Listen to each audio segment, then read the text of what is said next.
Hello, good morning! Welcome to Ana Things! Lutuan time! So, ito naman, isda naman ngayon. Okay? So, meron ako ditong hasa-hasa. Teka muna, mainit na kawali. Bago dumagdal, lagyan ng mantika.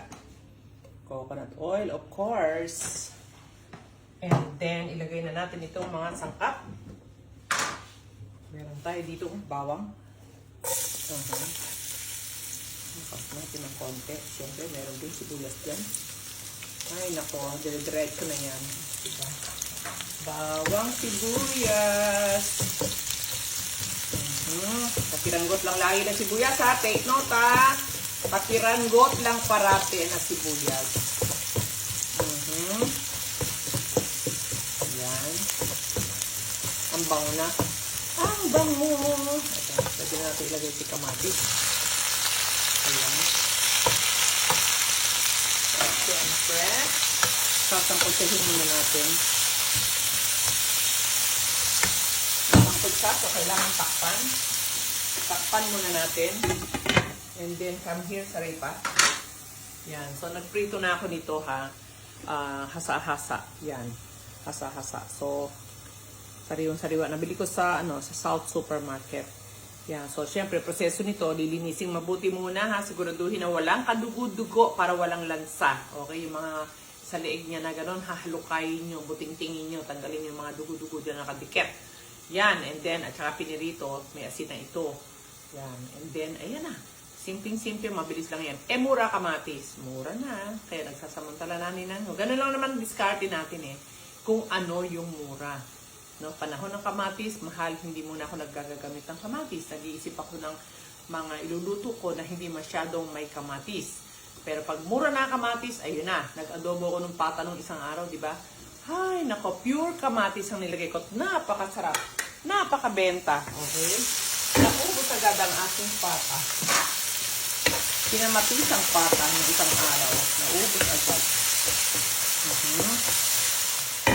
Yan na, sangkutsado na, kamatis natin. And then, lalagyan na natin ng tamang sabaw. Yan. Tamang sabaw lang. Sarap kasi yung may sabaw niyan May sauce sabaw. Yan. Depende sa inyo ha, kung gaano karaming sabaw ang gusto nyong ilagay. Kasi masarap ding higupin ang sabaw nito Yan. Okay, isang kulo lang yan. Later, isang kulo lang at mabilis lang yan. Okay? Yan na! So, kulong-kulo na ang ating sabaw. At saka natin ilalagay ngayon si isda. Okay, ihulog na natin ang sabay-sabay.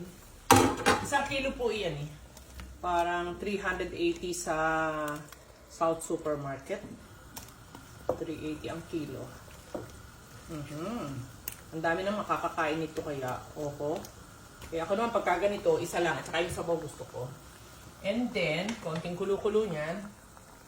Takpan natin para sumabayan siya. Isang pindot na lang na madali na lang yan. So, eto ngayon yung itlog. Yan, kita mo itlog. 1, 2, 3, 4, 5, 6. Yan ang lalagay natin itlog. Konting ganyan lang yan. Konting basag lang yan. Hindi naman kailangan galit na galit sa pagbati ng itlog. Yan. Ganyan lang. Okay, gusto ko ganyan lang yan. Yan, ganyan lang ha. Nabasag lang siya. And then, dadadang. Yan na, kumukulo na. Titikman na natin. Ay, okay, madali lang yan. Tikman naman natin ngayon. Dadadang.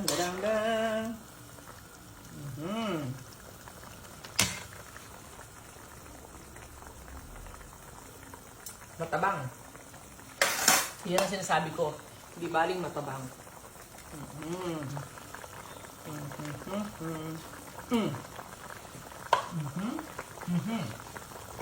That's it. Madaling mag-adjust, madaling magdagdag pag matabang. Mahirap pag umalat na siya. Okay, yun na. Ilagay na natin si bell pepper. Ayan. At pwede na natin ilagay si itlog. Ang anim na itlog. Okay, talbog. So, uga-ugain nyo na lang na ganyan yan. Uga. Wow. Naku, Diyos ko, napakasarap nito. Saripa na naman. Ay, naku. Alam mo ba nung araw yung nanay ko, ay nanay namin, ay ito ang isa sa paborito niyang lutuin. Yung mga laku-lako na isda lang naman doon sa ibabaw ng diki namin. Ayun. So, ganyan na paborito niya. Kamatis lang at saka itlog.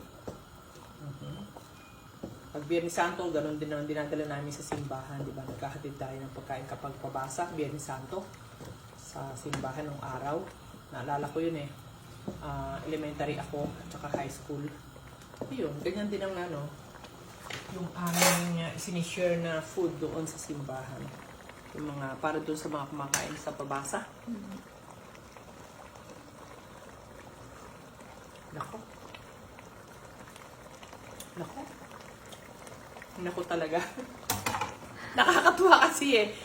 Pitik lang talaga ng asin. Alam mo yun? Tansyado mo na yung magiging lasa. Yung sapat na timplada. Oh my God. Oh my God. So, papatayin na natin ha. Baka ma-overcook yung itlog. And then, syempre, titikman ang ninang ninyo. Jan. At syempre, alam nyo, may mga option kayo dito. Option, lagyan nyo ng, pwede nyo lagyan ng malunggay o kaya pechay. Ano pang mga dahon-dahon ang pwede dyan? Alugbati siguro pwede rin. Ayan. Takpan natin. At titikim na ang ninang ninyo. Oh my God. Maglalaway si Saripa. Mamaya siya naman ang titikim nito pagkatapos ng camera. Ha! Makita niyo si Saripa. Ganyan-ganyan lang yan. Naglalaway din yan. Tama.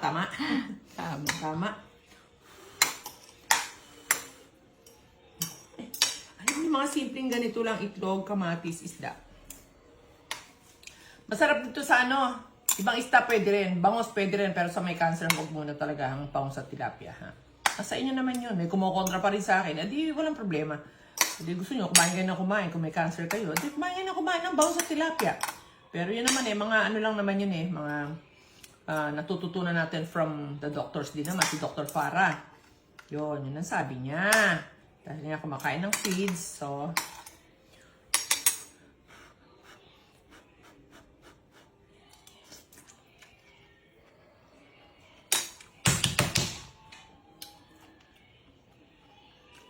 Nakakadulim na sarap. What's my name again? Malinamnam. At saka lang pinakamasarap yung kahahango na ganyan bagong luto. Kainin nyo na. Parang laswa lang. Alam mo yung laswa? Saripa, ang niluluto na ng laswa. Kaya yung pagkahango, kain na agad. Kasi pag lumamig na, walang kasing laswa. Oo, para lang siyang pagkain na ng alam mo yun? Yung laswa yung puro gugulin na tinalbog. Dapat siya kinakain agad. At iba naman talaga ang linamnam at sarap ng pakinamnam kapag kinakain natin ng bagong luto, freshly cooked. Yan. So, ini-enjoy na natin yan. Lamang, wise gid, mga low carbers, kaya tayo lagi may naka-stock dahil sa ating kabisihan. Higit sa lahat, mga busy sa buhay. Yan, kailangan nyo yun, matutunan nyo yung pag-i-stock ng mga lutong pagkain sa rep.